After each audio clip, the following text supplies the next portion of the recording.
guys, welcome to my channel. Magandang araw sa inyo lahat dyan. Today, I'm just gonna record some video, like random stuff. Hopefully you enjoy it. Okay guys, may ano dito, toilet paper factory. Dito pupunta yung mga tao kapag naubusan na ng toilet paper sa supermarket. American company yung nag-run nito. Kimberly Clark yung pangalan nun. Guys, magpagasolina muna kami. I'm just gonna show you the difference here. Walang gloves, walang towel din. Yan. Normally may ano dito, gloves and towel for handling the nozzles for the gas. Pero ano, may ano kami ngayon, gloves. Self-service dito. So there's no gasoline boy, hindi katulad sa Pilipinas. So everyone just stop by here. Hihintos na dito. I-ano lang. Ito, pwedeng gagamitin yung card dito.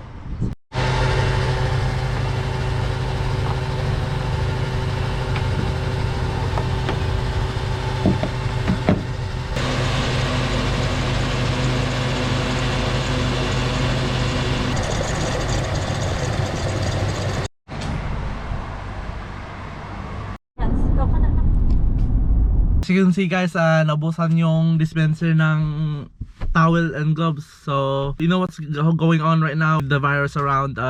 We take precautions by bringing gloves and hand towels, like you know, those antibacterial ones in the car or in our bag. So yeah, at the moment we're going to a wholesaler shop, and it's like a membership only access. So you have to have a membership and then have the ID to scan in, and they'll open the door for you. Most of the products here are in bulk, but you know, you could find them in supermarkets, like you know, the general supermarkets, but they're like in huge amount, and the prices are, I think, a bit cheaper.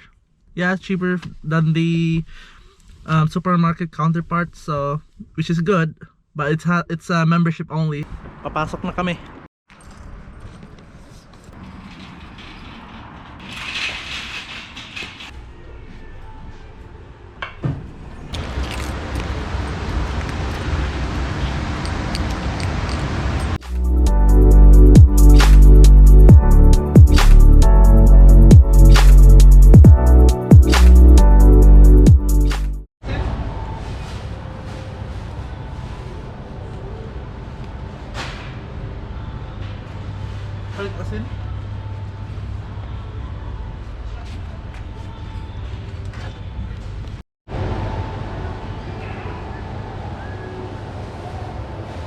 Okay guys, next shop. Palit lang ko, bibili ako ng ano, gatas na matagal mapanis. Yung ano, plant-based. Bibili na ako ng ano, mga tinapay kasi pambiyahe. Yan, ubos din yung mga saging. Ubos.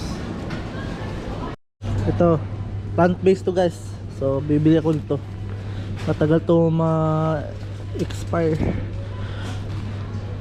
Yan. So November pa siya mag-i-expire. Empty din yung gatas, yung as you can see there. Empty na empty. Saka din yung mga flour, oh.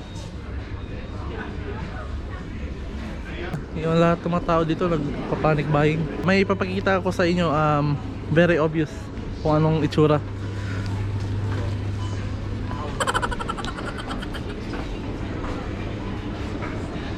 Yung toilet roll wala na. Ubus-ubos. Ito, may mga ano pala, yung kitchen roll.